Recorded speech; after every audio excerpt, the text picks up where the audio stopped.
The Kernel Wars, a modern perspective. Today's CAD landscape is defined by a complex ecosystem of geometric kernels and constraint solvers, each representing different strategic approaches. To better understand it, let's first look at the history of the various platforms.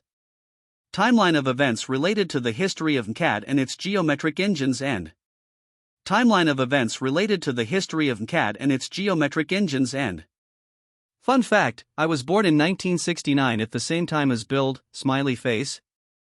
Now, let's look at some characteristics of the primary graphics engines. Characteristics of the primary graphics kernels in use today. Characteristics of the primary graphics kernels in use today. Notes. Parametric controls geometry using parameters and constraints that can be edited later. Direct allows users to push, pull, or drag geometry without relying on a history tree. Surface and solid modeling engine can manage complex solids and mathematical surfaces. Hybrid mesh BRAP support integrates faceted mesh data with solid boundary representation in a unified model. History/feature tree records and organizes modeling steps in a sequential, editable timeline.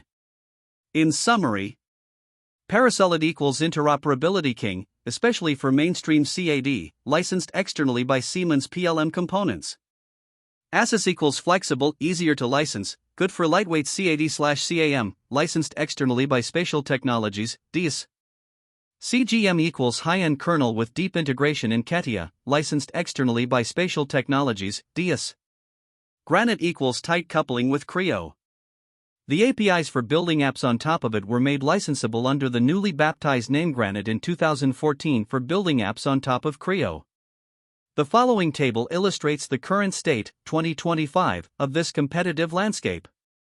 Of note in the table above, SpaceClaim was created by Mike Payne after SolidWorks and Spatial and it used ASUS until 2024. NSIS recently announced that the latest version of SpaceClaim now uses Parasolid instead and was rebranded as ANSIS Discovery in 2025.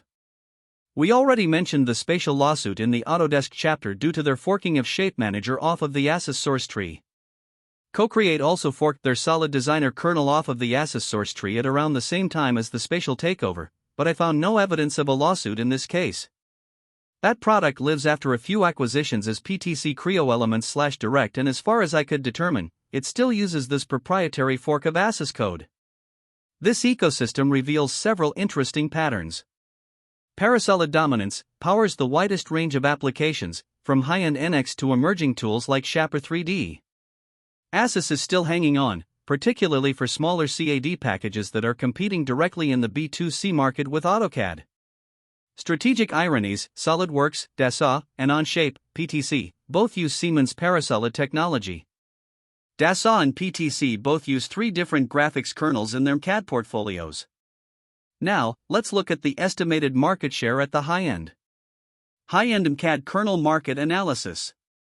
High-end MCAD kernel market analysis. We can see that Dassault's CATIA has a dominant position, 46%, with their powerful CGM kernel, followed by Parasolid, Granite, and a few others. Now, if we look at the mid-market, paid solutions. Mid-market MCAD kernel market analysis. Mid-market MCAD kernel market analysis. We see DS SolidWorks in a commanding position of about 40% market share, followed by Autodesk, Siemens, and PTC.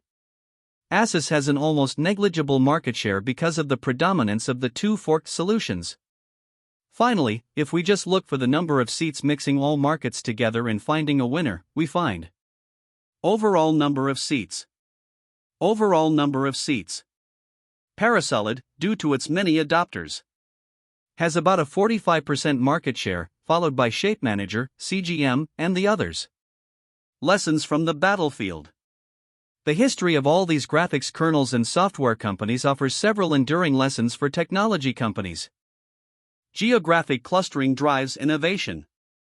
The concentration of geometric modeling expertise in Cambridge, UK, stemming from foundational work like the Romulus kernel, created a center of excellence that continues to influence the global CAD industry. Kernel decisions have long-term consequences. The early choices about geometric modeling engines continue to influence these products decades later, with the Cambridge-developed foundations still powering much of today's CAD industry. Listening to customers can be a game changer. As we saw in the history of CATIA V5, the tight collaboration between the very exigent Toyota engineers and the DS Labs produced one of the most powerful and dominant high-end kernels ever, CGM. Distribution can trump technology. Despite comparable technical capabilities, SolidWorks' channel strategy enabled faster market penetration than Solid Edge's approach, while PTC's Pro/JR demonstrated how poor positioning can destroy even established brand advantages. Technological sophistication alone doesn't ensure survival. Adaptability, openness, and ecosystem strategy matter more than internal power, as illustrated by the history of computer vision, CAD/DS5, and SGI. Openness can be a virtue as exemplified by Parasolid's dominance in the licensed kernel market while still powering fiercely competitive in-house products like Siemens NX, Solid Edge, and now Siemens NXX. Corporate strategy shapes product destiny. Both Solid Edge and SolidWorks succeeded, but within very different strategic contexts, while PTC's mid-market misstep reinforced their high-end focus. Timing matters, but execution matters more. Both companies recognized the Windows opportunity simultaneously, but SolidWorks' superior reseller channel execution proved decisive. Conclusion: the Kernel Wars have played a pivotal role in shaping the landscape of CAD software. From the early days of Romulus to the development of ASUS, CGM, Granite, and ultimately Parasolid, the choices made by various vendors have had lasting impacts on the industry. The journeys of Solid Edge and SolidWorks, while fascinating, are just two examples of how strategic decisions about geometric kernels can influence product development, market positioning, and competitive dynamics. The ironies of the Kernel Wars are numerous.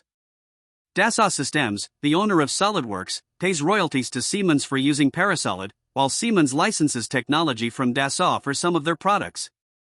PTC also licenses Parasolid for some of their products, Creo Elements and Onshape. These interdependencies highlight the complex and often ironic nature of the CAD industry. Ultimately, the Kernel Wars underscore the importance of timing, execution, and strategic decision-making in the world of CAD software. The concentration of geometric modeling expertise in Cambridge, the distribution strategies of SolidWorks, and the long-term consequences of early kernel choices all serve as valuable lessons for the industry. As we look to the future, the legacy of the Kernel Wars will continue to shape the evolution of CAD technology and the competitive landscape of the industry.